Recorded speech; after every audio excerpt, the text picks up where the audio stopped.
Okay. Welcome. Everyone, I am Susan Greene. I am a geriatric nurse practitioner, meaning all I do is seniors. I specialize in psychiatry, and I lecture for the Alzheimer's Association and for anyone. But the whole purpose of me being here is not about me. It's about you. Okay? I'm very unconventional, meaning I have no program that I'm putting out here. I have no set plan. As I talk, if you have a question, please ask me. Because my goal here is to answer all your questions. Okay? That's my goal. So it is not about me. Be very comfortable. If I'm talking about something and you have a recommendation or you dealt with it, please tell us. Because I learned from you also. Okay? So I always ask, what is the first question whenever I do a program is, what is the difference between dementia and Alzheimer's? Does anyone know, is there a difference? Well, I guess dementia is the beginning, right? Pardon me?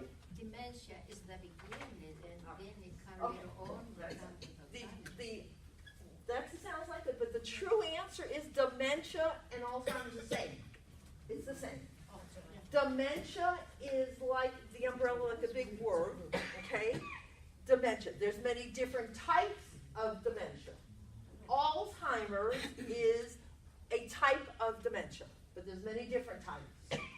So if a doctor says your family member has dementia but not Alzheimer's, say, wait a minute, I learned that's not true, okay? That's the first thing I want you to know. Now, the Alzheimer's is, again, is the most common type of dementia. Do you know when it was started, when it was founded? Does anyone have an idea? Do you know when Alzheimer's, the disease? A long time ago. A long time ago. But you know how long? 1905. 1905. Now, you've heard of senility. That is Alzheimer's. Back in 1905, a Dr. Alzheimer's, a German doctor, diagnosed it on this lady, and it's in the brain, the plaques and the tangles is what he noticed in the brain. The only way at the time, years ago when I started, to diagnose Alzheimer's disease is with a brain biopsy. And that means, of course, you have to be dead. Not any longer. Not any longer. Okay? Now, the way to diagnose Alzheimer's is if you go to Duke, whatever, they can do a spinal tap. And they can get the cells from the spinal tap, and you could truly be diagnosed. But do you have to have a test? Not really. I'm going to tell you, what is the number one risk factor of Alzheimer's? Do you know what the number one risk factor is? Age. Okay? So why is Alzheimer's so common now?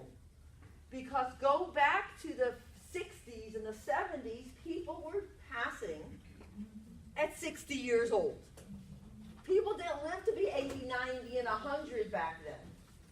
Now we have a lot of people that are in their hundreds. Okay? But that doesn't mean everyone has Alzheimer's. But that is the number one risk factor, is age. And everyone, I will say 85 and older, you have a 50-50 chance.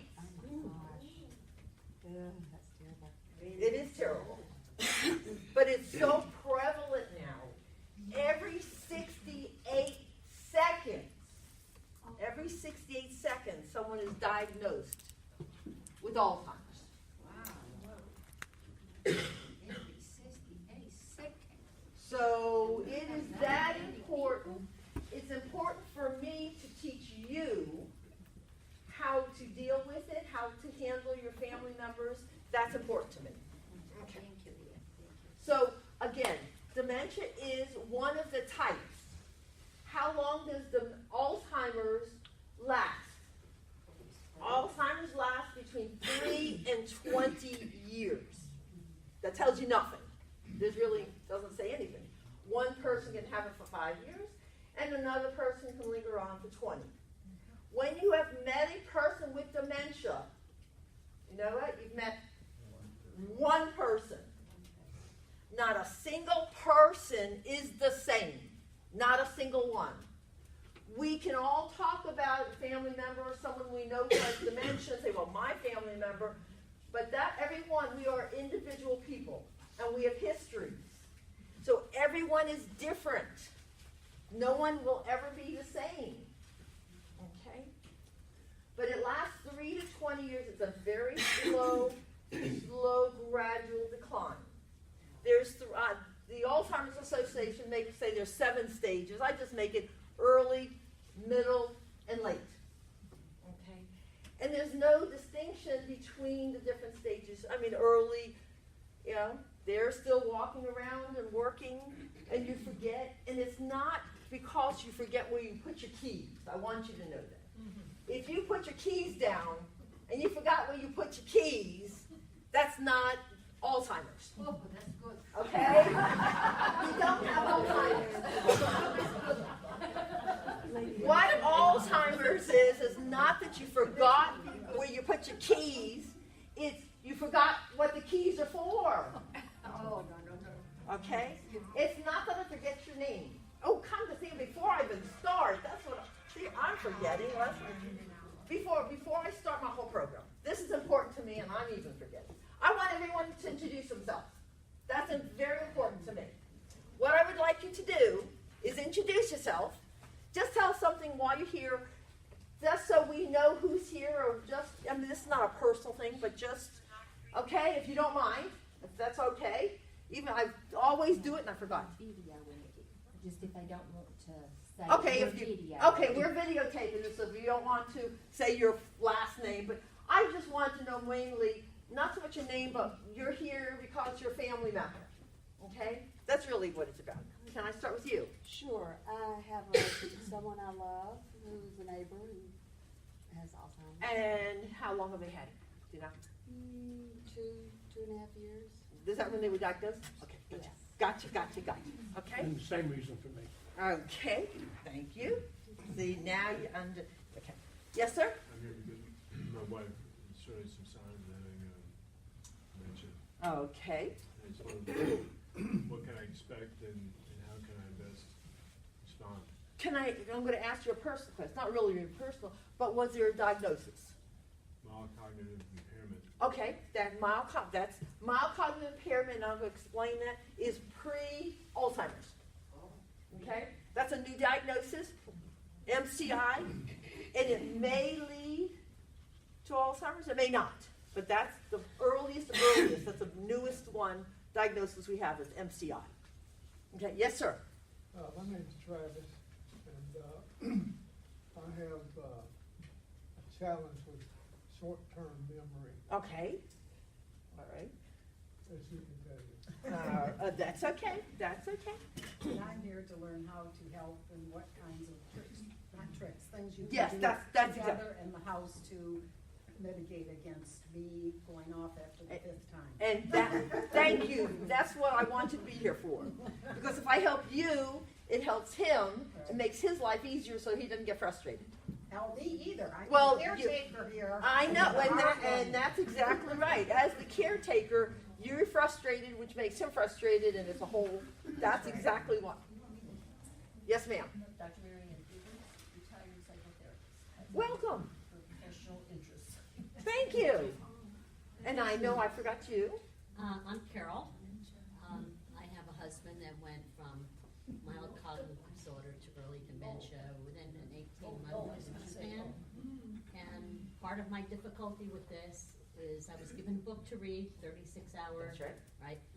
I was an acute care and critical care nurse for my life, so I'm used to exacts. And there's nothing that can throw you off more than to go from exact to There's no such thing as exact. right. No, Not not this. this. And Not psychiatry. The main issue I have, what I'm hoping I can get some input on here tonight, is we're at the stage where I used to travel a lot, and now I'm really down to a couple hours before I get a phone call. Where are you? It's a change feeling. Yes. That's hard. That's very hard. And like I said, as I'm talking and as people are introduced, if they have a suggestion and they have, please, we learn from each other, okay? My name is Maria. I came with Carol because when she started talking about Alzheimer's, my father had Alzheimer's for the longest kind of time, and he was hearing impaired. And the doctor told us that hearing impairment was like a good precedent for Alzheimer's. No. Well, that's what he said. Now, what does hearing impaired do? It makes your life harder. You're isolated. You're isolated. If I'm blind, doesn't mean I have Alzheimer's just because I'm blind. I'm not being funny, but it doesn't mean that I have Alzheimer's because I'm blind. Because I'm hard of hearing, not every senior person has dementia. Just because we have gray hair doesn't mean we have dementia. But He said that my father slipped into it easily because of his severe hearing loss. not true. Not true. That's not true. Well, that's interesting. Okay. Just so you know, that's not true. Okay. Yes, ma'am. And my car wreck, and my mom had Alzheimer's. I stay with people that have it, and say right now I'm forgetting. Don't you worry. No, that's only because I put you on the spot. That doesn't mean anything.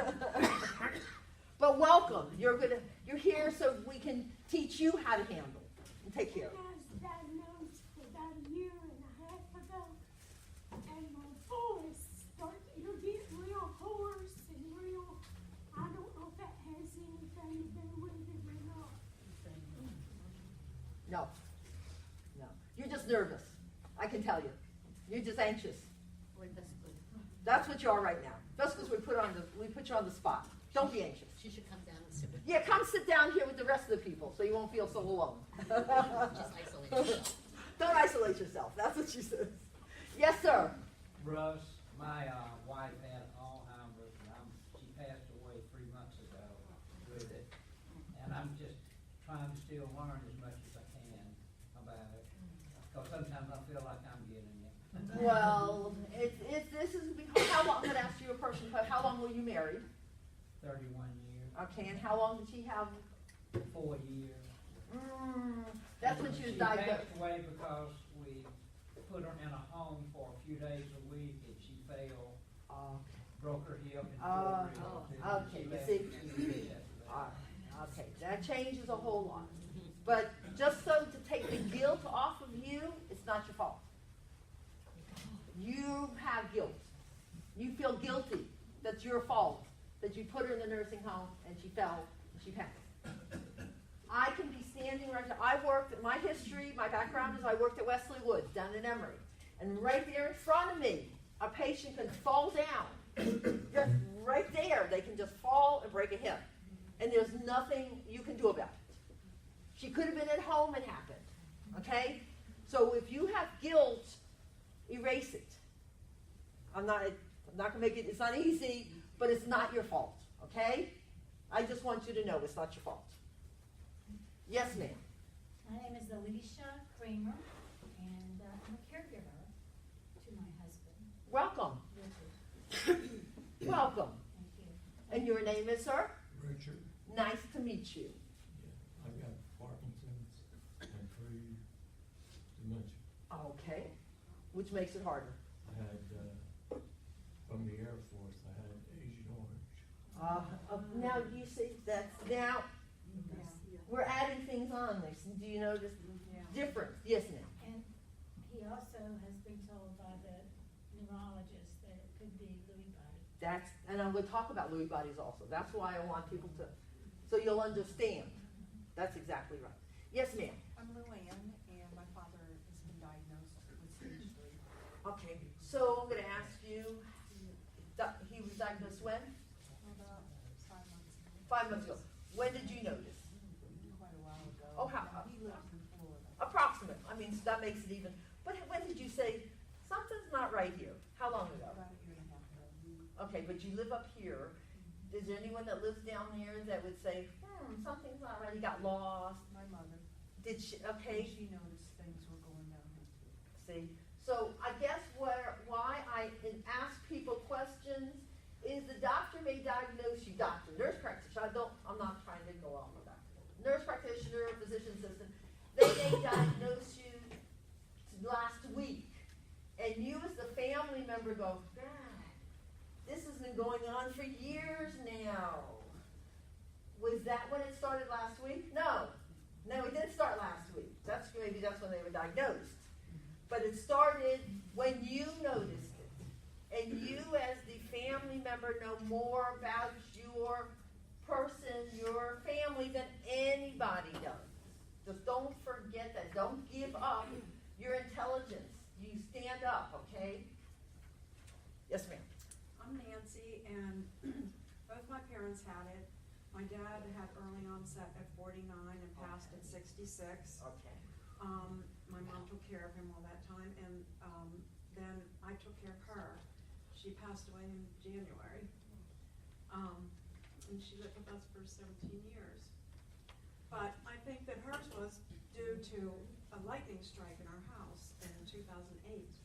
She never had, and no one in her family had it. So my grandparents lived into their 90s, they never had it.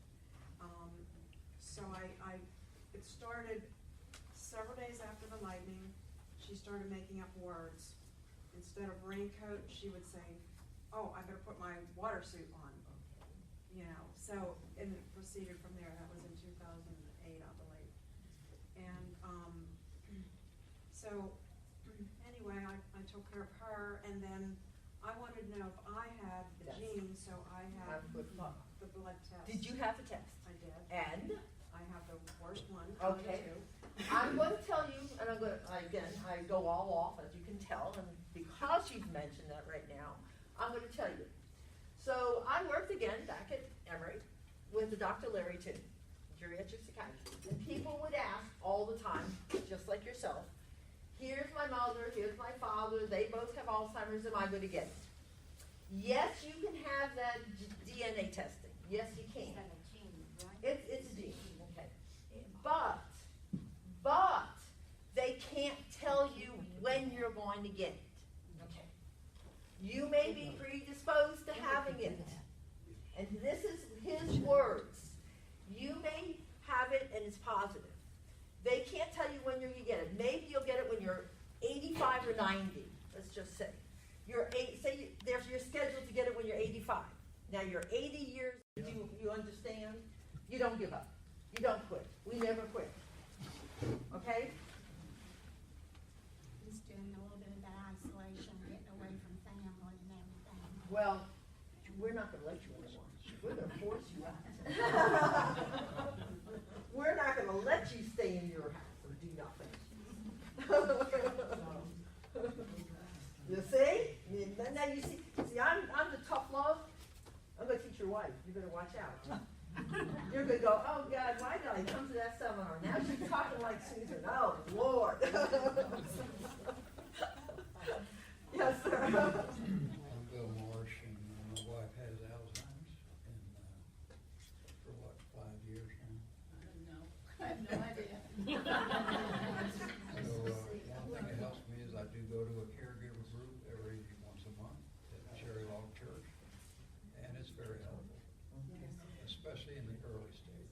Caregiver, these support groups are excellent because you're not alone. You're just not alone.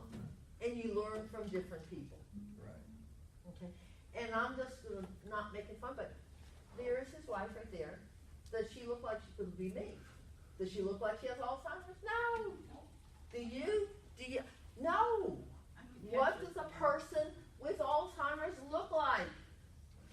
Like me. That's the whole point. They look like me. They look like any normal person. That's the whole point. No. That's the point. They look like any normal person. I knew my hearing is real bad, which it is, and I thought that's all it was, but then, I guess I have some of that other stuff too. So I just live with it. That's exactly, The hearing is annoying. Like tonight, I didn't put my hearing in, and it helps a lot. It really does. When they give you something to do it. When you're 80-some years old, you do it. you do it. Well, hopefully. As I came here without. That's okay. That's all right. I'll speak louder. I know, I can hear it. Yes,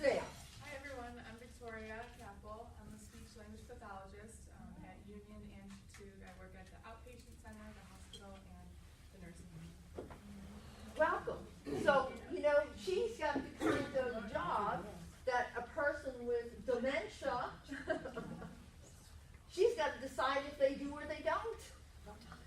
And that's hard to do. And then compensatory strategies, what can they do that will help that? So it's just understanding, it doesn't matter if you do, you don't, you just have to talk to the person, okay? And when we talk to our seniors, we don't treat seniors as children, never. Never, because seniors deserve respect, okay? They're not babies. Don't talk to a senior like they're a child, because I cringe when someone calls my mom baby, darling. I cringe, okay? Okay, darling. Yes, ma'am. I'm a physical therapist assistant for Union General. My name is Kristen. I'm like Victoria, work in a nursing home setting, hospital setting, and outpatient rehab. Interesting, isn't it, with a demented person? It is. It's quite interesting. It's quite hard, I would assume, that if you're telling a person to lift your leg up today, and tomorrow I want you to do this, well, they forgot what they did yesterday, so now you're back to square one because they can't do this because they forgot what the first thing was. It's quite hard. Because if I don't remember what I did yesterday, how am I going to go to step two? But to try to convince them That's okay. as well why they're doing this and stuff like that. So, and the strategies and that, however you have to go around to That's get them right. to. Well, the strategy is with a person with dementia, when you get to that point, is you dance faster than they do. That's the secret. You dance faster than they do. Okay? That's what I do. That's what I do. I do whatever I have to do. I say whatever I have to say to get what I need for them to do. Yes, ma'am. Oh, my name is Teresa, and the reason I'm here is I just got a little bit of heart problem about 1 year ago. I was in memory, and all of a sudden I become a little bit stressed. That's the And could not concentrate in anything, Your stress increases your memory, that's not dementia, it's just you're I overwhelmed. love to read, but after I read 2 or 3 pages, Do you forget or you just? I do not remember. So I have to go back the next day and start reading again from page 1. Try audiobooks. Maybe an audiobook would be good. Yes, maybe an audiobook. See, we can try an audiobook instead. Maybe it's straining your eyes, maybe it's getting Well, I frustrated. know I have to have cataract removed this year, Okay, so you can't see and now you're trying to remember what you, okay. Yes, ma'am. My name is Lisa, and I'm a caregiver, and I have 2 or 3 friends. I think unfortunately we all know somebody. Yes, sir. I'm Charles Sutton, and this is my wife, Lena. Her late husband had Alzheimer's, and she had quite experience. And I've been in law enforcement in the ministry, and I've had to have a bit of mental health training. I think that every family, they should educate themselves on mental illness and understand that it's not like it was when you used to bore holes in your skull, you know. That's right. It's stuff to be ashamed of, and there's so many times families try to ignore or they're just ignorant of it, but it takes a lot of prayer, a lot of patience to help them. But I look at the paper you got here, and I really like the way you got that. Now, that poem that I hope everyone's got, well, Welcome to Planet Alzheimer's, I didn't write it, but I did read it in a book, and when I do my Alzheimer's lectures, I give it to everybody because it's funny. It's funny. You have to laugh. If you don't laugh, you cry, so you might as well laugh and just deal with it. Okay? Welcome to Planet Alzheimer's. It doesn't matter. Quality is what matters. Okay? Yeah, it's really, and sometimes an interesting cause. We're going to talk about that. I'm going to let everyone, and then I'm going to I explain. had an injury some years back. No, that's okay. No, look. Go ahead, finish. I had an injury and hit, for about a year, I was almost like somebody having Alzheimer's. Okay, I'm going to stop right there, and I'm gonna explain what he's talking about, because then I'll let him. What is he talking about? Does anyone know what delirium is? Has anyone ever seen a person with delirium? That's what you want. So a person that has a dementia, but not saying that you have dementia, but something can cause you to be, out of your mind. So if a person has dementia, and as I said, Alzheimer's is a slow decline. But if you know someone that's like this, and all of a sudden they go, like something's just, what happened? UTI. That's exactly right. A urinary tract infection. They haven't moved their bowels in over 3 days, but you can't ask a person if they've moved their bowels. I haven't moved my bowels in years, because they forgot. It could be medicine, the wrong medicine. There was a doctor over in Dalton, true story, that had pneumonia, wound up in the hospital. They gave him steroids, and he had steroid-induced psychosis. He didn't have dementia. He just was jumping out the window. So, if you should see a person, your family member is going along like this, and all of a sudden something is different, you know there's something wrong. You don't call the doctor and say, uh-oh, they're beating me up, give me medicine so that will stop them from beating me up, because it may be something like a urinary tract infection. It's a medical problem. Something medical has caused the decline, and we need to treat the infection or whatever the problem is first. Because if we do not treat the infection like a urinary tract infection, people will die because infection has gone into their kidneys, into their blood. And we just took care of them by giving them some medicine for their behaviors, but we never gave them an antibiotic. That's what you had. You were delirious. That's like someone going off of alcohol. Suddenly, now they have the DTs. It's the same thing. It's the same thing. Also, I found out, I never would have thought, you mentioned steroids. When you get an injection in your knee, that is enough to just greatly accelerate what's ever happened. Anesthesia. Anesthesia. That's exactly right. So if you have a family member that has a dementia or just something's going on, a sudden change. It could have been they fell, they broke their hip, they wound up in the hospital, they have anesthesia, they had surgery. They're a different person. What just happened to my family member? They were just pleasantly confused. Now they're off the deep end. It doesn't mean that they're declining that rapidly. It just means that this is delirium. I can't tell you how long it's going to take to clear, but I can tell you it could take weeks, months. I mean, it's like someone just punched you in the head and you have a concussion like a boxer. I can't tell you when it clears. But once you have that, when it clears, you may be down here now. Mm-hmm. You may not be on that baseline. Your baseline will drop down. It can pull you right down. Yes, sir. I've had 4 concussions in sports, and just wondered to what extent that could contribute to my short-term memory. That's exactly right. But I'll tell you one of them was it was an out-of-body experience. Okay. No, that's it. But no, it's okay. Yes, but see, a concussion, the scariest thing with concussions, these children that are playing football, these football players that have concussions, the traumatic brain injuries, doesn't mean you will positively get a dementia. Doesn't have to be Alzheimer's. Doesn't mean it, but you now have a higher risk factor. Do you have Alzheimer's? I don't know. I have short-term memory right now. There you go. But it may not be Alzheimer's, but there's something going on. Okay? But it doesn't matter. Do you have to be tested for it? We're going to still treat them the same way. And I'll explain. Yes, sir. My name's Everett.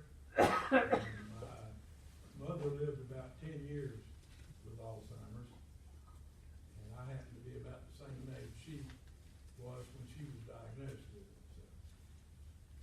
Okay, I can read between the lines. I know what you're saying.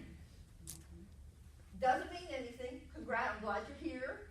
And it doesn't mean that it's your turn. It just, that's when it was her turn, but it's not your turn. Okay? If you understand what I'm saying. We understand what you're saying. Yes, ma'am. My name is Cheryl, and the word Alzheimer strikes fear and trembling in my heart. Absolutely. Worse than cancer. Absolutely. With cancer, you can still think. You still have cognitive something going on. This is the brain tumor. That's right. But I am afraid of not having my cognitive ability. And now, at 70-something, I find myself doing squirrely things. You know, like going to the microwave maybe and going, why did I come here? You know, that kind of stuff. And I know that's probably normal. I came in here for something, but I can't remember what it is. But see, there was a program years ago, The Forgotten. What a neurologist said, and exactly that. It's not the fact, again, that you lost your keys. It's, you forget a word. You forget that, God, what was your, I forgot your name. 2 o'clock in the morning, I wake up and go, oh my God, I remember now. That is not Alzheimer's dementia. What that is we have so much stress and we have so much going on in our head, there's so much in our life that we forget. But the person with dementia, not only did they forget the name they totally forgot, they forgot it. It's not even an issue anymore. So it's not that they lost their keys. I don't even know that it was an issue. You see? See, so you're remembering, you may have gotten out the door. I walk out with a hanger and go, what am I doing? I forgot to put it away. Now I know what I have in my hand and I know what I'm doing. That's stress. Okay? But now you're stressed, afraid that you're going to. But we're going to talk about what we can do. There's no cure, and that's what we're talking about. Because cancer, you can honestly see the passing. With Alzheimer's, they look like themselves, but they're not. You'll lose them. I've been going to Google and self-diagnosing. Oh, don't do that. Maybe I should go to an authority. Maybe you should just learn something new. Why don't you take a piano lesson? Why don't you learn a new language? That's what you need to do. And I'm not being funny or nasty. That's what you need to do. Learn something new. It's the person that, couldn't balance a checkbook today. Well, if I couldn't balance my checkbook, I never could. Doesn't mean I have dementia now. I never could balance my checkbook. So that's not it. You want to learn something new. Use your brain. That's what I'll tell you to do. Don't worry, start using your brain. Yes, sir? My son and wife are both neurologists in California, and 2 years ago, a study came out that the second most cause of Alzheimer's after age was how you use your mind during your life. You see? The people who have it are the people who never, well, I'm not saying that you didn't have a college education, but I'm just saying you didn't have a job or you didn't do things in your life that required anything. Honestly, I'm going to tell you, there's a book called Aging with Grace. It's an excellent book. It's an epidemiologist. This man wanted to do a study. If you've ever heard of the nun study, he wanted to do a study on something. Aging. He didn't know what. And he thought, go to a monastery. That would be the perfect place. The nuns have all gone when they were 20 years old, and they lived the cleanest life, the most common. Everyone is exactly the same. And he got these nuns to donate their brain for science. Okay?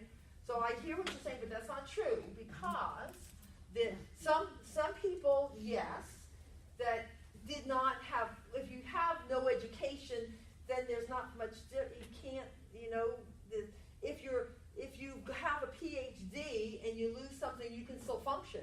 No one would ever know you have dementia because you can still function. That's not the precursor to Alzheimer's. There was a nun that was still very active. She was 80-something years old. When she died, she donated her brain to science, and her brain was gone. It was like they never knew she had Alzheimer's. Okay? But they did, in this study, it's an excellent book. Excellent. They actually had the nuns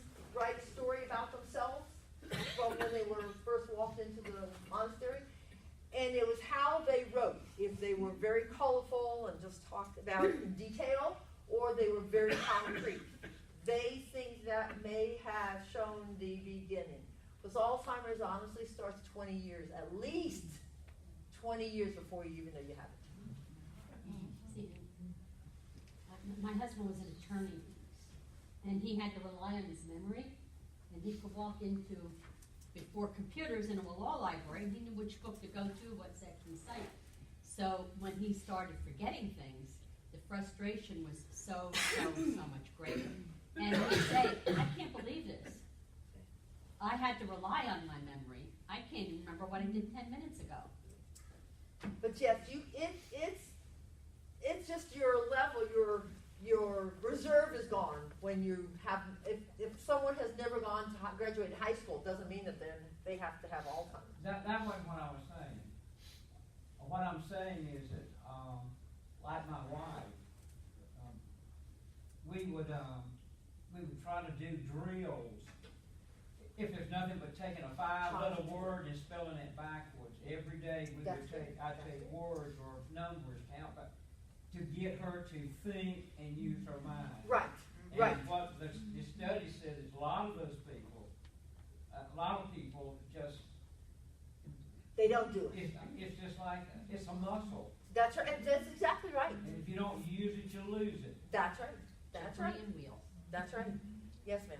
And the speech therapist, I have to thank you, because I had speech therapists come to my house many times for my mom, and they kept her mind going. Say that now, there you go. And also the physical therapist came too, and they kept her very active and moving around, so that really helped. There you go. Thank you for what you do. Back here. Yes, ma'am. My name is Sandy. The reason I'm here is I've been having really unusual dreams. And I'm thinking, is this a precursor to something? If this is like, I haven't done anything differently. I have a very clean lifestyle, and I'm just thinking, do Alzheimer's patients have this sort of symptom? Remember, when you've met one person, you've met one person. Do the dreams scare you, or are you paranoid? No, it's like I am in another realm, and I've talked to these people. I mean, I've never had this before. This is something new. And it's like I have conversations. It's the strangest thing, and I'm thinking, something is really different now. Is it scaring you? No. I like these people. Okay. I mean, I would tell you if it was scaring you and if it was affecting your life, I'd tell you to go to a neurologist to see if there was something wrong. If it's not scaring you, then, so what? Let it go. Don't worry about it. I mean, if it's something that is scaring you, that's affecting when you go to sleep, when you wake up, affecting your life, I would be concerned. Otherwise? So it's not a symptom. No. Okay. No. Yes, ma'am. Bob and Sean were in our meeting, it is a fit as far as I know. Good for you. There you go. Yeah, what did he say? He's fit as a fiddle, as far as he knows. Yes, ma'am. My name's Donna.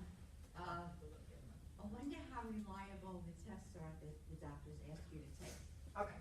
Again, the tests they give you, you can do the mini mental. What year, what month, what, As I said, that's what I did with this gentleman that the granddaughter said had Alzheimer's, and the highest you can get is 30 on that test.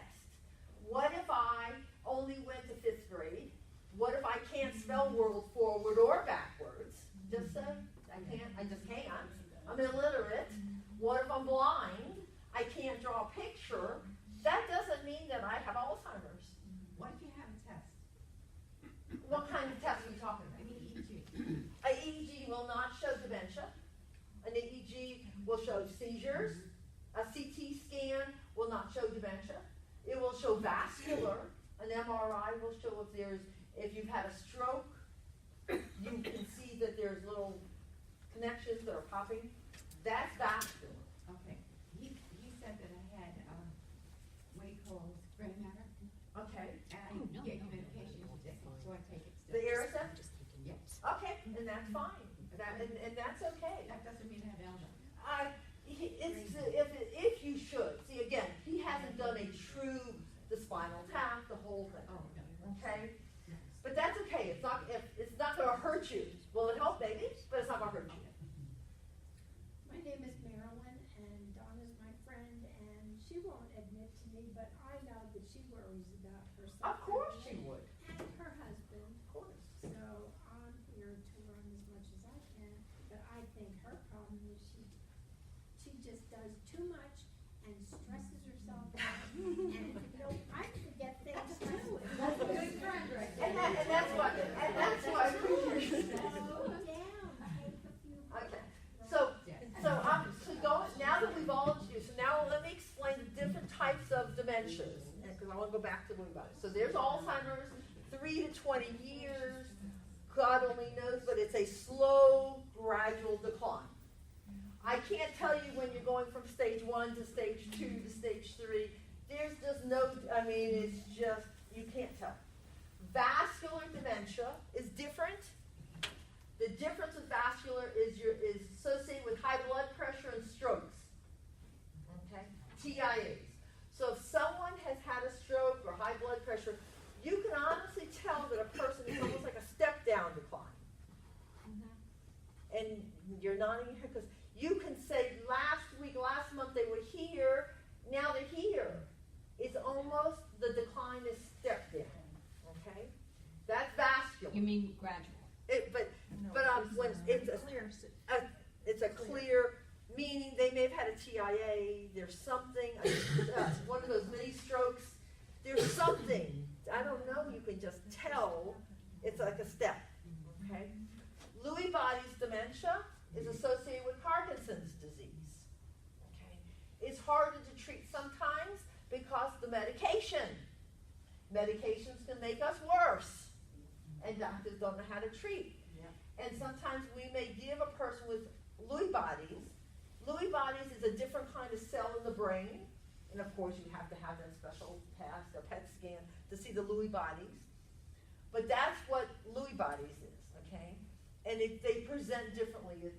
It's with Parkinson's. It's normal. It's very common with Parkinson's disease. There can be, there's Lewy bodies, there's vascular, there's Alzheimer's, there's many different types of dementia. There's the mixed dementia. Mixed dementia is, I'm 90 years old, my mother is 99. She has Alzheimer's, but she's had strokes, so she has vascular and Alzheimer's. That's mixed, okay? How do we treat them as a caregiver? The same way we treat everybody else, okay? So that's the first thing. So what I want you to know as far as behavior-wise, I have my own personal theory. My theory is called so what? It's a real simple theory. It's called so what? If it's not hurting anybody, leave it alone. I have a dementia, say, and I see little puppies here. And I'm going, oh, look, that's cute. Oh, look at the puppy. Someone in this room is going to be determined to tell me there's nothing here. What do you think I am going to do to you when you tell me I'm crazy? I'm going to attack you because you're telling me I'm crazy. Am I bothering anybody if I see puppies here? I'm not bothering anybody. Leave me alone. You do not need to medicate me. Yes, ma'am. I took a patient to pick beans. We were going to go string some beans. That's basically it. No, we weren't, but that's what she said we were going to do, so that's what we were going to do. Yes, you just kind of go. Welcome to our world. Doesn't matter. I am 85 years old, and I tell you, my grandpa is coming to visit me. And you're going to tell me, do you know how old you are? Your grandfather is long dead. You know what's going to happen? I'm going to start crying. My grandpa's dead? Oh my God, why? There was a woman in the nursing home, her husband had passed 20 years ago. And she said one day that my husband's coming to visit, and a nice staff member said, don't you remember your husband? For the next 4 days she cried, but she was going to his funeral. why? So what? If I'm not hurting anybody, leave me alone. We don't need to medicate everybody for everything. We don't have to medicate people. Are you saying you don't think someone with Alzheimer's should take medication? Oh, no, not at all. No. I do. I mean, I write recommendations for even the behavior drugs. I mean, if you're trying to, if you're paranoid and you're thinking I'm poisoning you, okay, I have Alzheimer's and I won't eat food because I'm being poisoned. That's quality. That's not good. Yeah. Now you've got to give me something. Okay, that's something else. But I'm talking about if it's not hurting anybody, right, leave it alone. As far as the behavior drugs going, I see. That's all I'm talking about. Okay, so hallucinations is what we were saying. Hallucinations. So and now, why am I having hallucinations? Do you all know what sundown is? Yeah. Sundowning. You all know what that is? Okay. Now, why do people have sundowning? The Dr. Jekyll and Mr. Hyde. That's because, and it's normally when you're older. Will you say what it is? Because Sundowning is morning, I'm pleasant. Oh, I see. And in the afternoon, I'm a wild woman. You're climbing the wall. I'm a wild woman. Why is that? Well, why is that? There's two theories. One, the circadian rhythm, maybe my sleeping. As a senior, we should take a nap.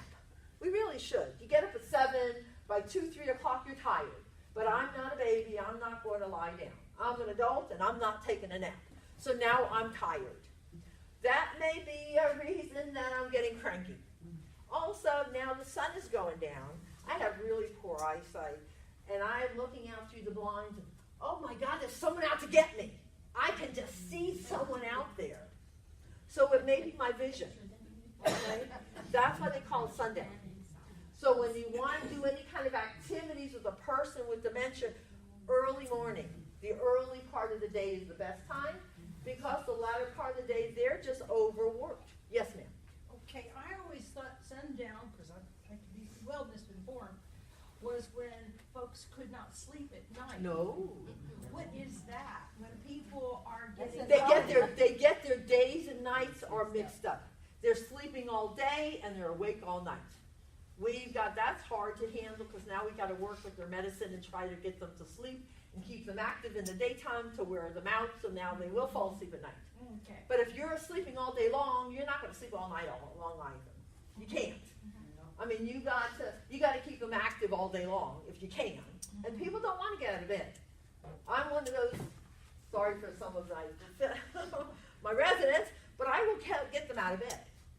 I won't force them. I promise them I won't drag them out of bed. But I really push them to get out of bed because I don't want them to stay in bed.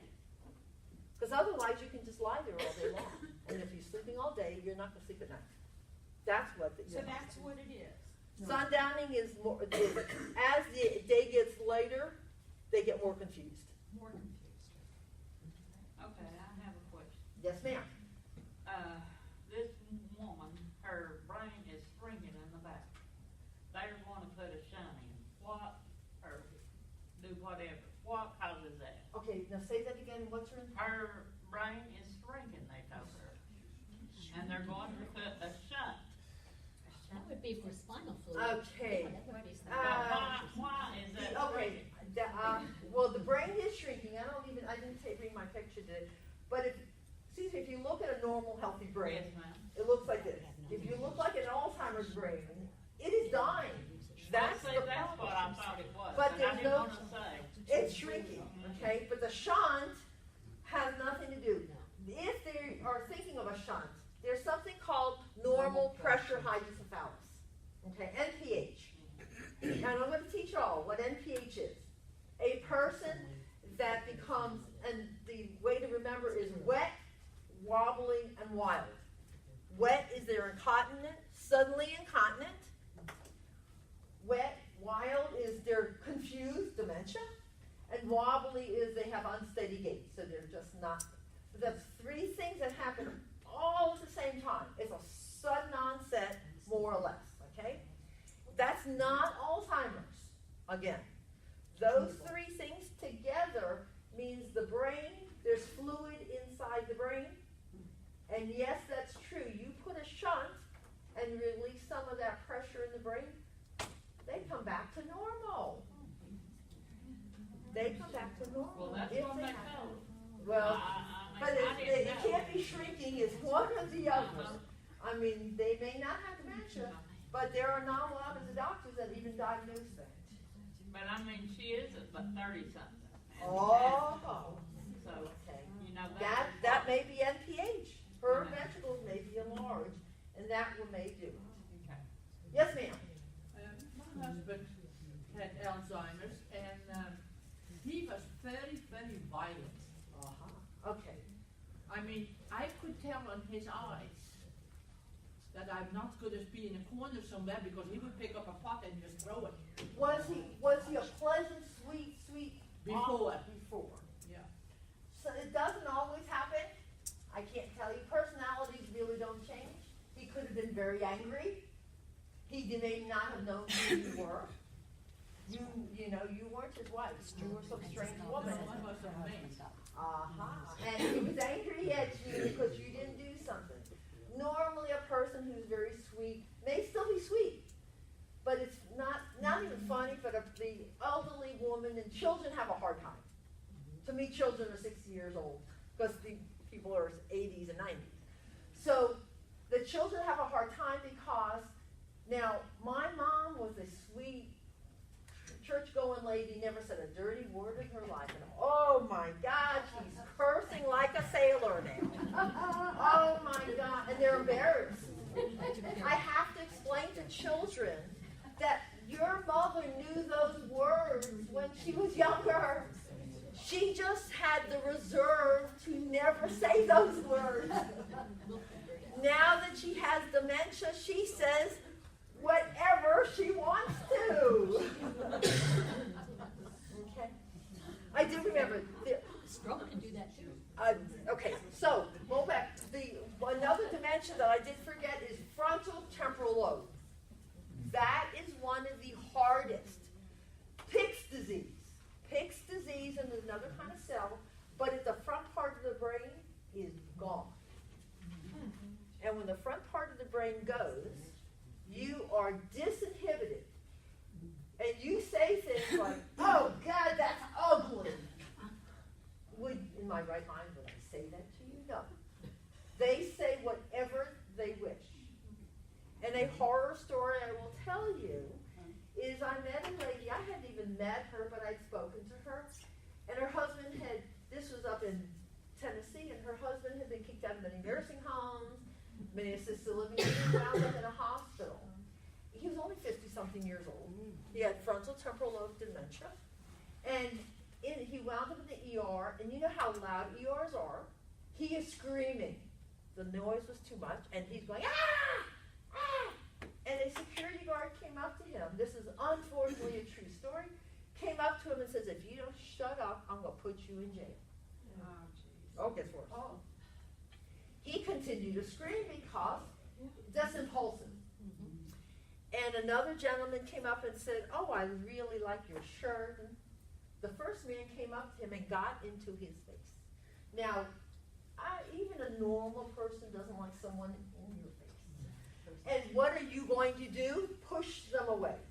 Well, that's what this man did. He pushed the security guard away, and the security guard knocked his tooth out. Ouch. This is a true story. It is? Oh. This is not a joke. Oh. I have too many true stories. We believe you. No, but there's too many of them. It's horrible. But it's normally men, younger, it's a rapid decline with frontal temporal lobe, okay? And those are the ones that wind up, like you see that wastebasket, well, that looks like a perfect bathroom for me. I mean, they urinate in the flower pot. They're disinhibited, okay? Going back, I want to tell you that early onset, someone had mentioned early onset.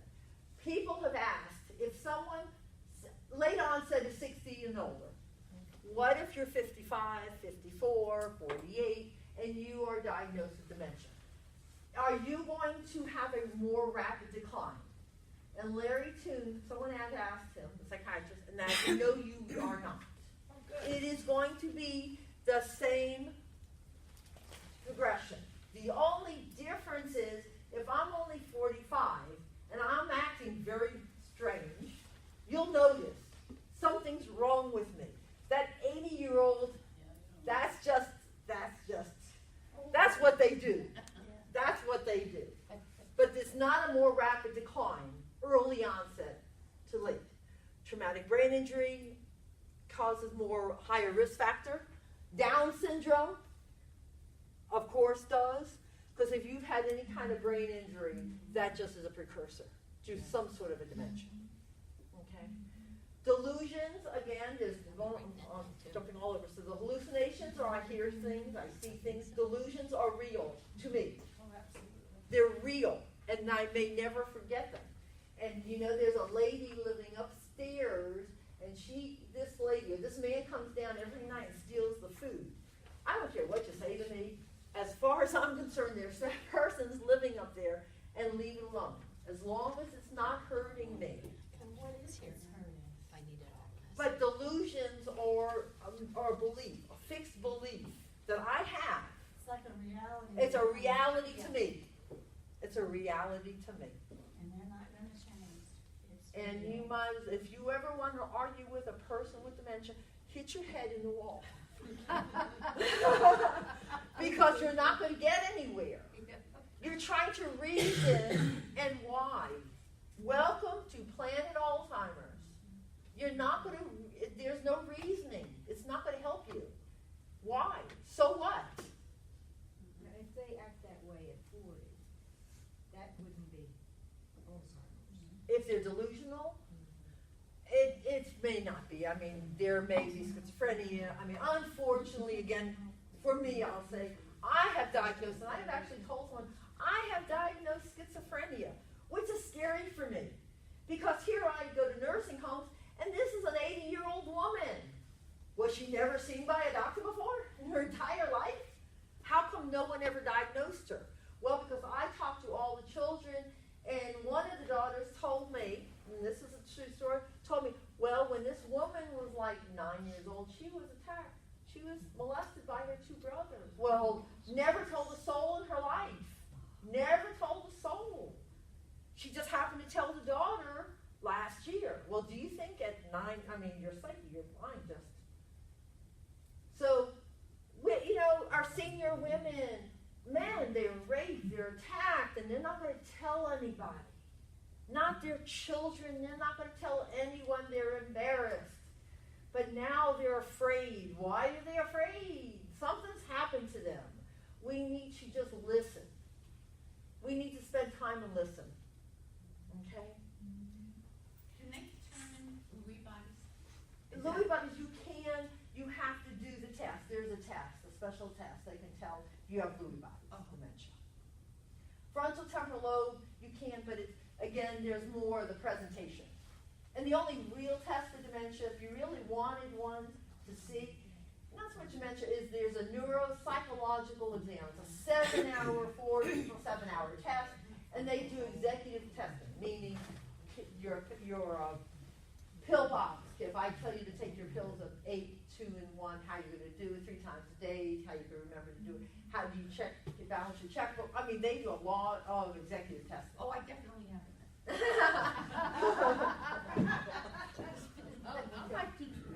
I came over, I don't know, maybe everybody else knows, but I thought it was pretty smart of me. When my husband, you know, when he was violent, I mean, I had to be on guard constantly, 24 hours a day. I mean, he would make and punch a window, throw the window out, and walk off naked in the street. He'd been picked up many times. Well, anyway, he had a room here, I had a wall removed, and I was on the other side. So I put a bell on his leg, a bell. So whenever he got up, that bell would ring like a cowbell, would ring, and I would wake him. So I knew that he was ready to get up. Sometimes what works, and not always, remember, nothing's always, but there's if you put a black carpet, a circle, okay, a circle by the door, a person sometimes, not always, on the black carpet. Why? Think it's a hole. They think it's a hole. And I'm afraid to fall in the hole. Why does the person not like to take a shower? Sometimes the water goes down the drain. Maybe I'll go down the drain. Now you could explain to someone that your body can't fit in that hole. You can't explain to them. So how do you solve that issue? As far as showers, well, when it comes to a shower, if you want to take a shower, either give them something to do, let them wash their face, give them a washcloth, and let them do whatever it is they are doing while you're doing the rest of them. You want me to tell you how I do it?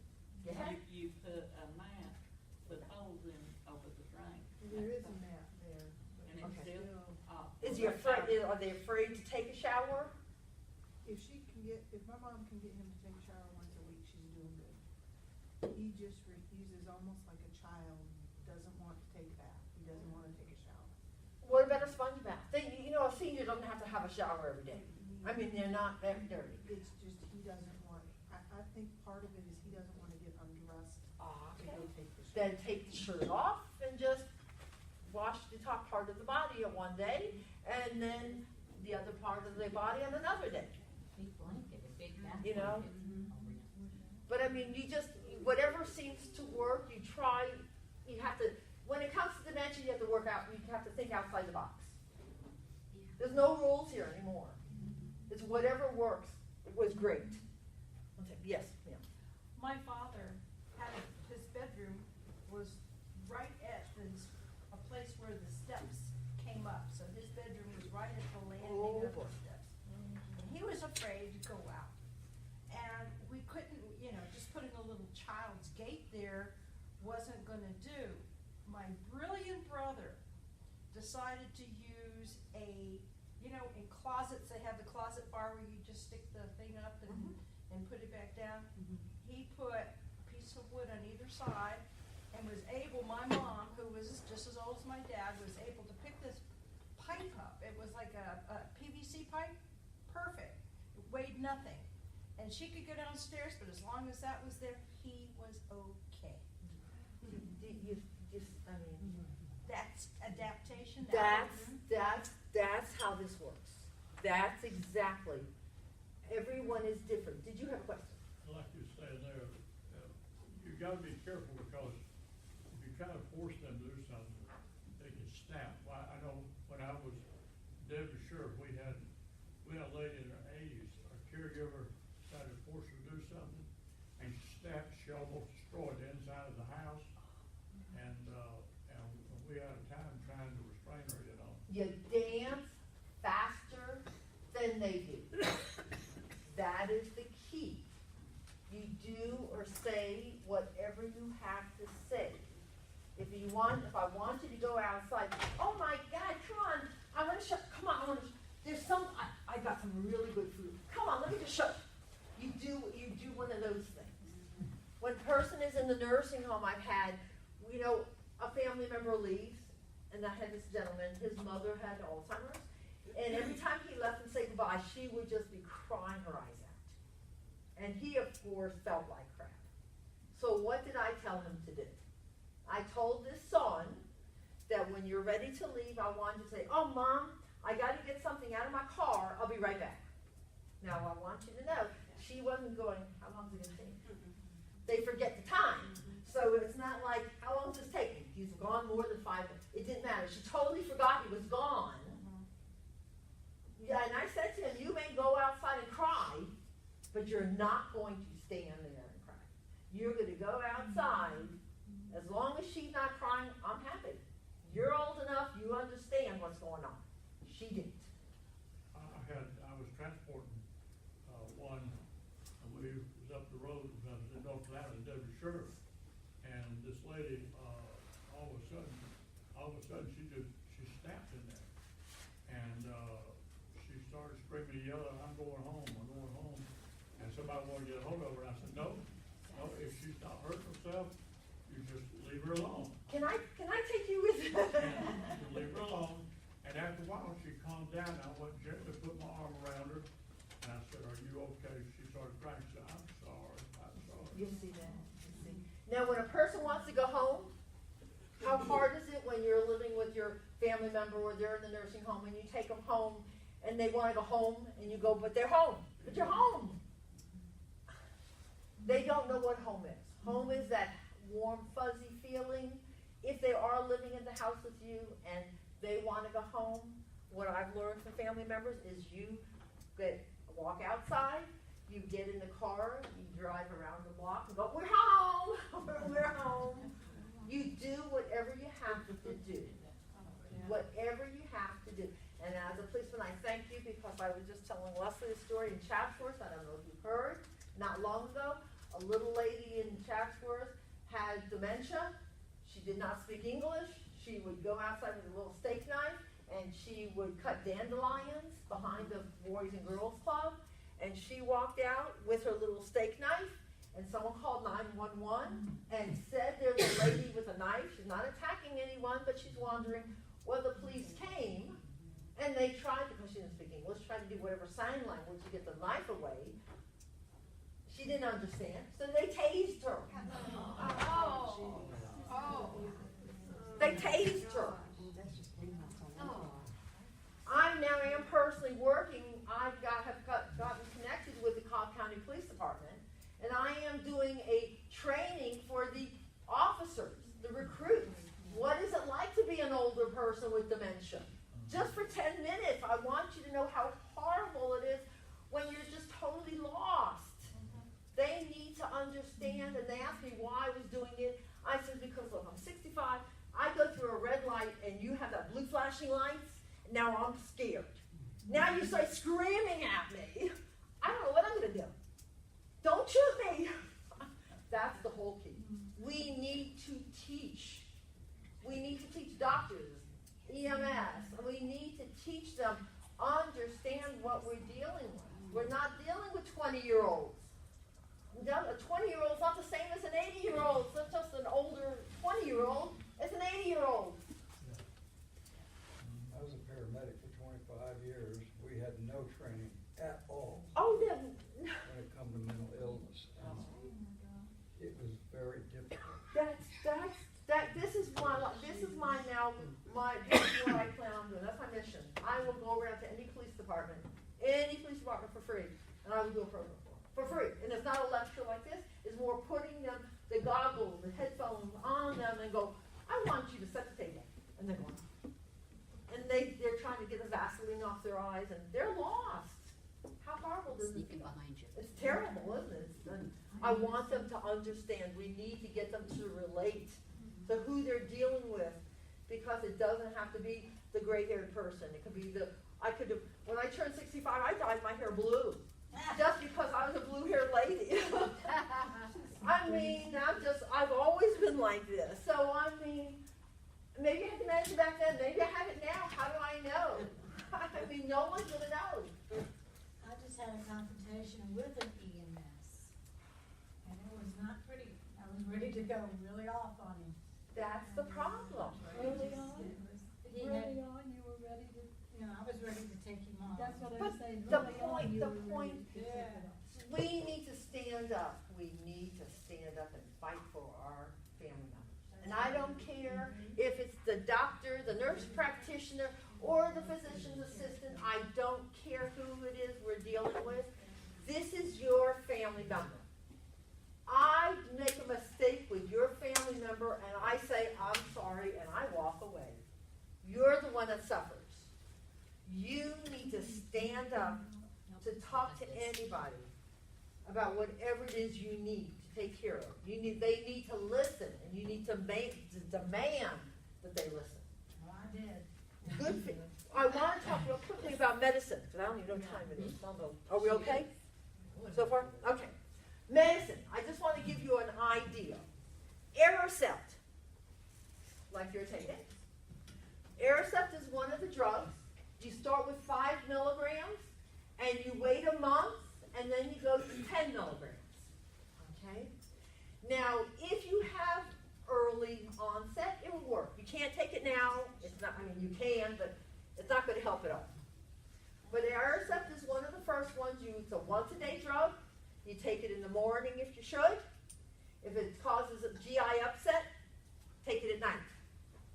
If it causes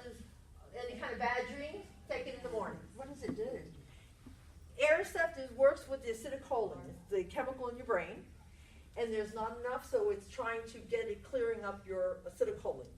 That's what Aricept is. Exelon, these are the three drugs. Exelon. Exelon is the same category. They used to have a pill, they still do have a pill. It may cause terrible GI upset, so they give you a patch. And what's good about the patch is it bypasses your stomach, so you don't have any kind of upset stomach. What's the name of that one? Exelon. Exelon may cause a skin irritation, so you don't do that one. But if one works, that's great. If this one doesn't work, you stop that one and you go on this one. So it could make one think more clearly? Yes, yes. There's no cure for Alzheimer's, but what it works for is, and I try to explain, if I have this pen, and I know the pen, so I write. I don't start using it to scratch my head. I know what it's for. It's not going to make me smarter, it's going to make me clearer. Okay? The other drug in the same category is Razodine, and there's three of them. You take one, or the other one, or the other one. You do not take any of these three drugs together because it's overdosing. It's not going to make anything better. And I've actually had someone call me and say, well, my doctor says she's on Aricept, I should start Exelon too. I said, no, I went to a program and I was told I shouldn't take them both. The other drug in that area of memory is Namenda. If you've ever heard of Namenda, that's for a different chemical, glutamate. And it's in combination. You take them in combination, Namenda and Aricept, or Namenda and Exelon, or Namenda and Razodine. Why you take it, and it is true, and again, if I at least know what to do with that fork, I know how to feed myself, that's a plus. That's a plus. I'm not trying to brush my hair with my fork. I know what I'm supposed to do with it. When do you stop those drugs? People ask that all the time. You give it to a person as long as you can, unless you can't afford it, maybe the drug companies will help. But you stop it when there's nothing left. And when I say nothing left, they're bedbound. They can't swallow. Now what are we doing? They're close to hospice. What are we doing? I mean, at some point. But if I can still walk and talk and go for it. It's quality. It's worth it, even though I've been told that the doctor says, oh, it's not worth doing any good. Let's just stop it. I disagree. Larry Toon disagree. I used to lecture for, yes ma'am.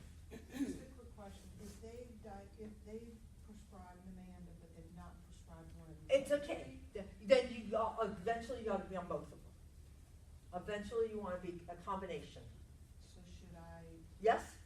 Yes. Advocate for that? Yes, you should. They have a combination pill. Well, Numzeric is very expensive, and it's Aricept and Namenda. Namenda, I've been told the side effect of Namenda, people have said what they don't like is I have dementia and I don't know how to get out of the room. Now I'm on Namenda and I see that exit sign and I'm out of here. I'm now aware what that exit sign means. That means I'm leaving. That's good for me. It's not good for you, but it's good for me. But yes, you should, a combination is excellent. And there's the once a day drug Namenda, the XR. You take 7 milligrams and you can wait a week or so and then go 14. The highest dose is 28. You go up to 28. But yes, it's not going to harm you if it helps. Absolutely. The behavior drugs that I give when I have to are these drugs are for, go ahead. These drugs are, if you look them up on the internet, they're for schizophrenia. There are no drugs on the market for Alzheimer's. There's none. They're all schizophrenic drugs. The difference is when we deal with seniors, the code is you start low and you go slow. I will do the lowest dose of any drug I can and see if it works. If I can give you this much and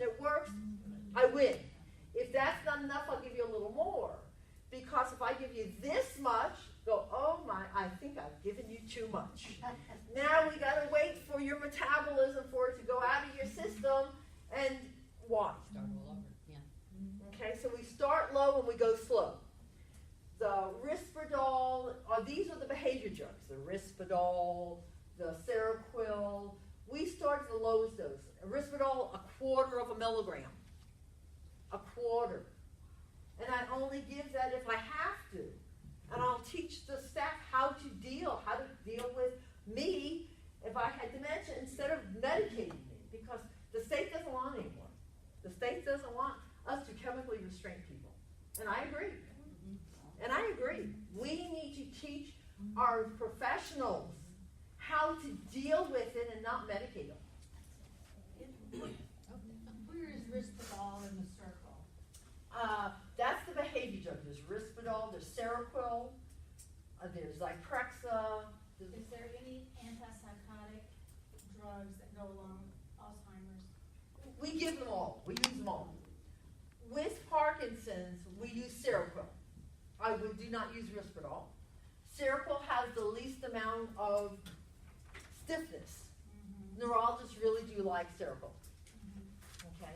Because these drugs can cause stiffness, and I hope you have never heard of Haldol. Oh my gosh.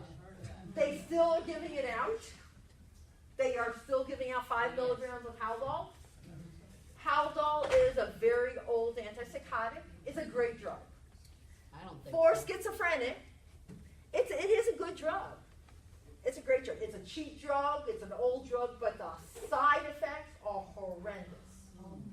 So if someone is on Haldol, one, and I teach this to the CNAs, if I can't bend my elbows because of the drug is making me stiff, what's going to happen to my knees? I'm going to fall.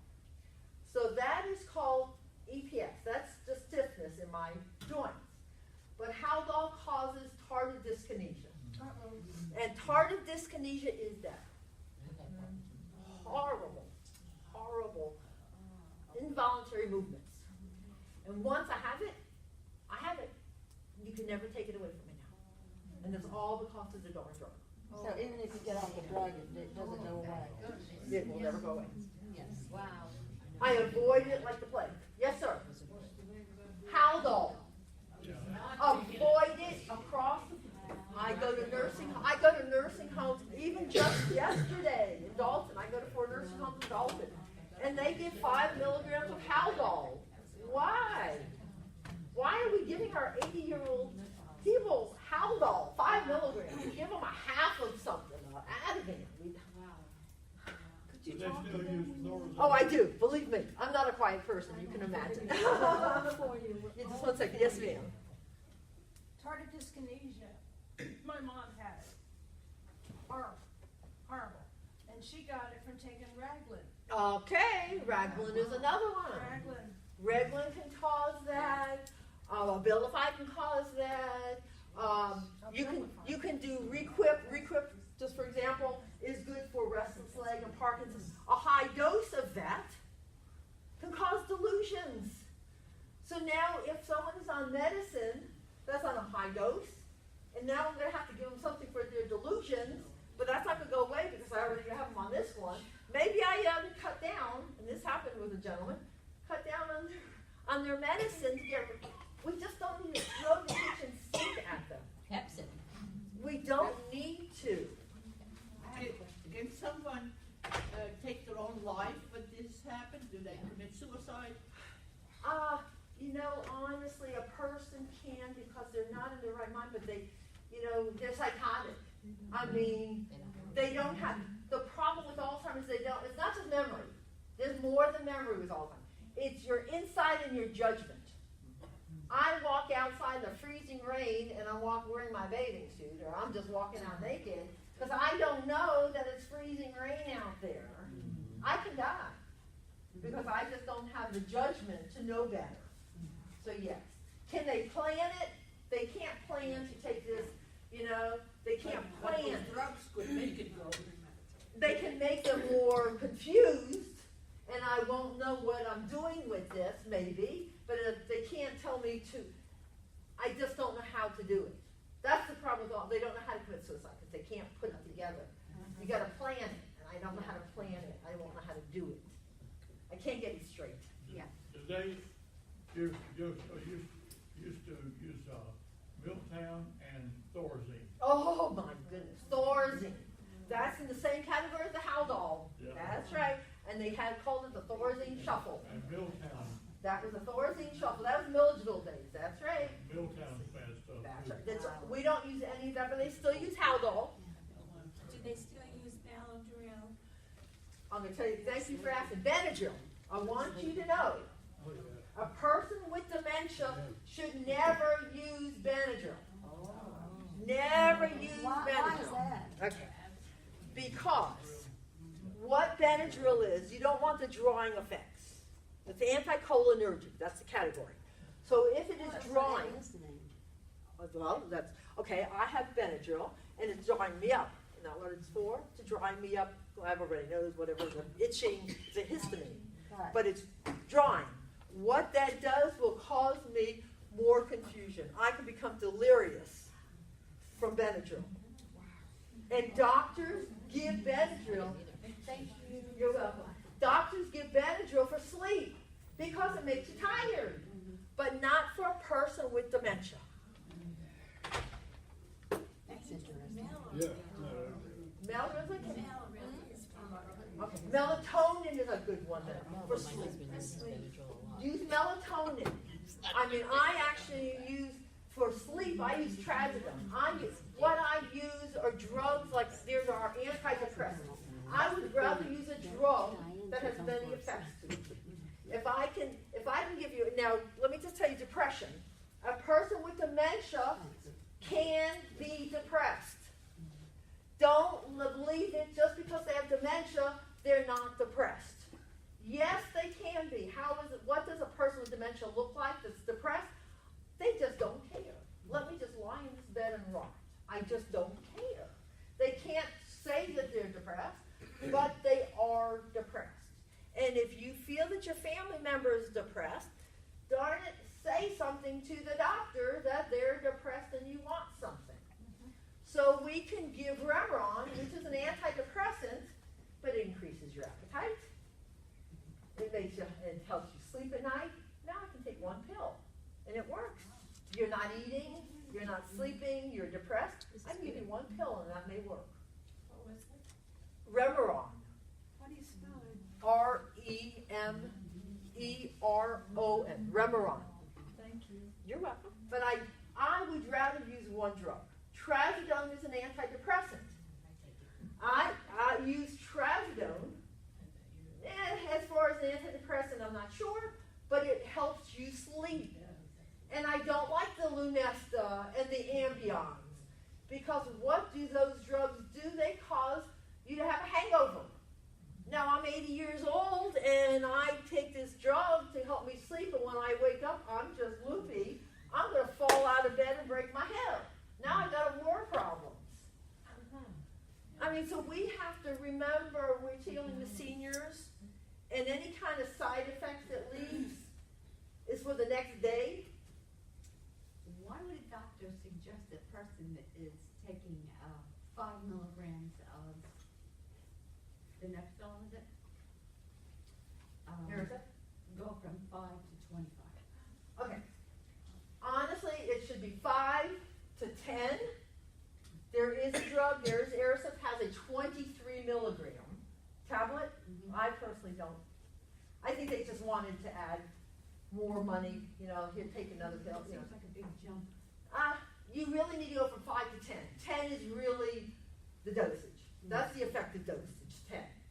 You do not need to go to 23. You can, I don't care, but 5 is not the effective dose. You should go up to 10. The other drugs I'll tell you, if someone has been on Xanax or Valium for years and years and years and years and years and years, do not stop it. Someone who has been on for years, 20 years, say my mother, but what if she was on Xanax for 20 years? And now she goes to some really nice doctor and says, oh, we don't like this drug. I don't like it, mind you, but we don't like this drug and I want you to stop. She could go through delirium. The problem with those the Ativan, the Xanax, of 20 years length, your body is addicted. Not you, you're not addicted, but your body. And if you stop it, which we tried to do at Wesley Woods, your heart rate goes through the roof, your blood pressure goes through the roof. You can't stop it. We tried to change from one drug to a different one, and we can't do it. What about trazodone? Is it? Trazodone is an antidepressant. It's not addictive. No, not at all. And I just the other day, I give someone 50 milligrams, and if they're still awake in an hour, I take another 50 milligrams. It's just enough to... And melatonin is not really a drug, is it? Melatonin is an herb. It's good. It works. A pharmacist says it's really what it was meant for is jet lag. That's what melatonin is really meant for, jet lag. If you're going from California to across the country, now you have jet lag. That's what melatonin is really good for. That's strange. It seems like it wouldn't make you sleep if it was for jet lag. But that's what it's for. But that's what they use. I mean, if that works, fine. I mean, but everyone has different side effects. If this works for this person, this one doesn't. Ativan can give so one person, and even with Lubas, it may make them even worse. It may, instead of putting you to sleep, it may make you wide awake. Okay? So you need to speak up. If you start a new drug and say, I don't like this, something's wrong here, stop it. I don't care. You don't have to wait for the phone call for the doctor to tell you to. You can do it on your own. Say, I'm stopping this, doctor. I'm not using this drug anymore for my family member. That's how this works. Yes, ma'am. What about Prozozin? Oh, that's that memory. You know. That sounds good. I don't know. Which That's one one you of said? those. Yeah, those are the ones. Prozozin, that's one of those chemicals that's supposed to help with your memories, and that's the one I'm talking about. What is the name? Well, it helped Richard with his nightmares. Okay. His Okay. nightmares that he What was do you think? getting, I mean, he was flailing in legs and. If it works, do. Now, there you go. There's your answer. It works for him. Take it. You know? If it works, keep it. Have you heard of Prevagen? Yeah, oh, that's the one with the Prevagen. You know. I know they advertise so much. Prevagen's the one I'm thinking of. That's the What is it? Yeah. You know, it's supposed to be for the memory. There was a lady, I understand, someone asked me at one of my programs, some pediatrician had come up with organic virgin coconut oil. And she says, this, what you read about, this is going to work. My husband has Alzheimer's, and I give him a teaspoon of organic virgin coconut oil, and he's so much better. And someone says, is it working? You know, does it really work? Well, if it really did, I think they would be out in the market now. But, you know, it may have helped her husband, but not everything works. But what do we need to do? Use your brain. Sometimes it's a placebo. Yeah, the placebo effect is just, you know, but use your brain. Learn a new language. Learn to play the piano. Do something you've never done before. Jigsaw puzzle. Jigsaw puzzle. Yeah, Something. Use your brain. What you lose, what you don't use, you lose. And your brain, as the gentleman said, is just another, it's an organ.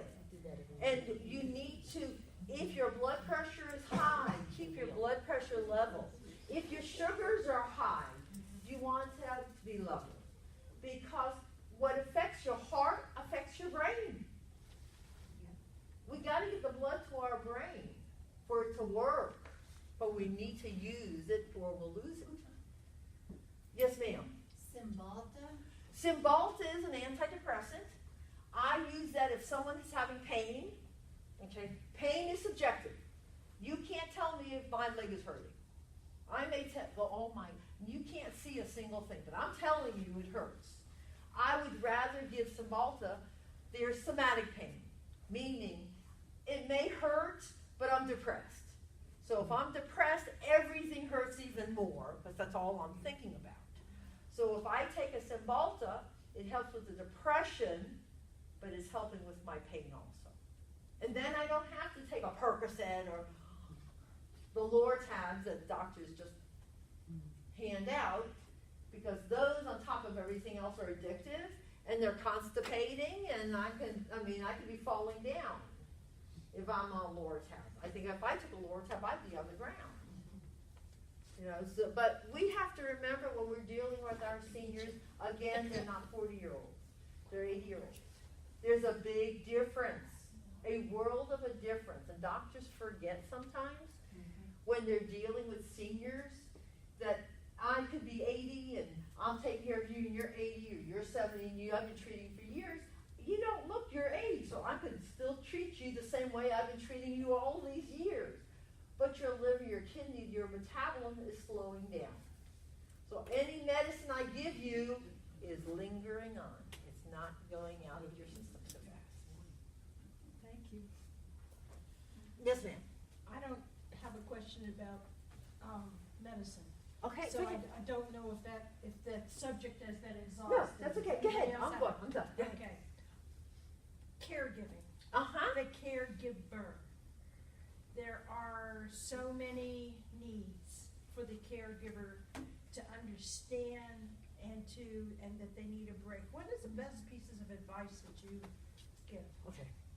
The most important thing for a caregiver is getting out of the house.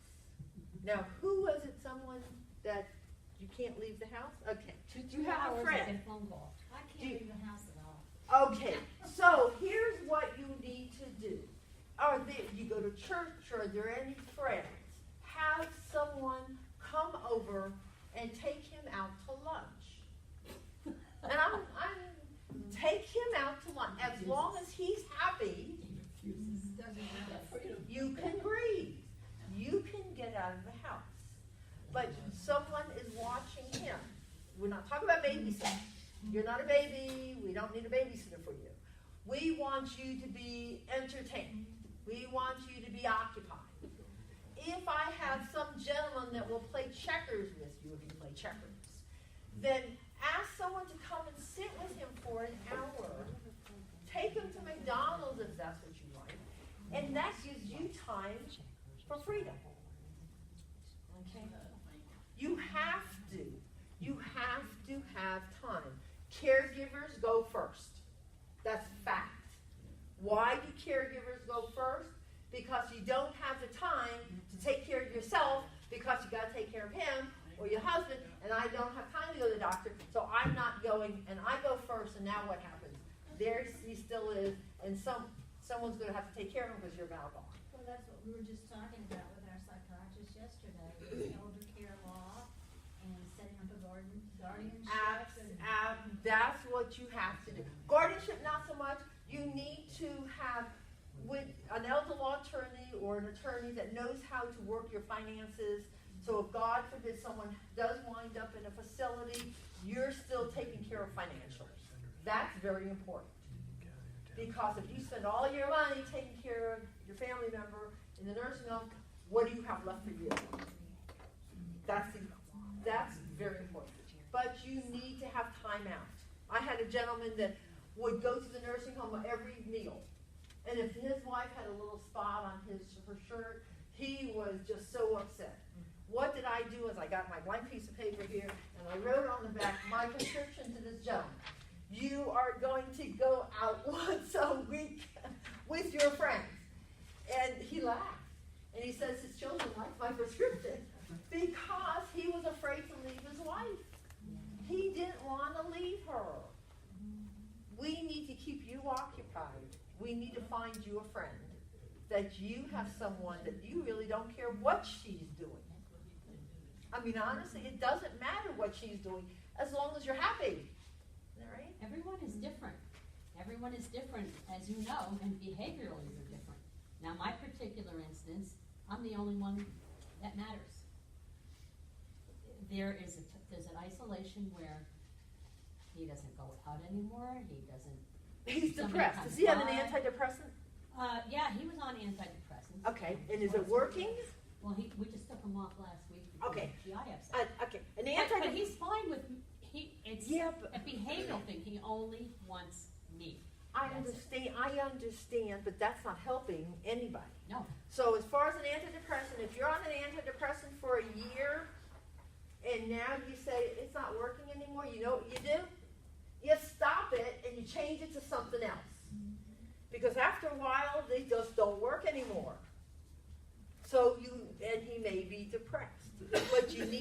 and you know your husband, you know what he likes to do, you connect with someone, it doesn't matter as long as he's happy. It's like an argument. This is how it works with a person with dementia. As long as I'm happy, everything's good. What's mine is mine, and what's yours is mine, and as long as I'm happy, I don't care. That's how this works. And don't ever argue. There's never arguing. I'm going to, can I borrow you for a second? Come on. Would you? I want to show you a trick. I want to show you a trick with baby. This is fun. I'm going to get you right here, okay? Now here's what you do with a person. So first of all, I say hello, I make eye contact. You watch this. And I go, how are you doing? Did you see he shook my hand? I didn't ask him, did I? I'm not being funny. Thank you. I wanted you to shake my hand, okay? So what you want to do when you deal with a person is, one, I'm making eye contact. I'm a nice person. I don't look like I'm going to beat you up, and I just want to say hello, okay? Now, if he was the type, if I would never, just in, I would never come across and go, hi there, because I startled him. He didn't know I was talking to him, and now I've scared him. So I get his hand, and I take, Tifa Snow is this occupational therapist that I didn't learn this in school, I learned from her. I take his hand, and I brother handshake. You know this brother handshake? I want to show you something.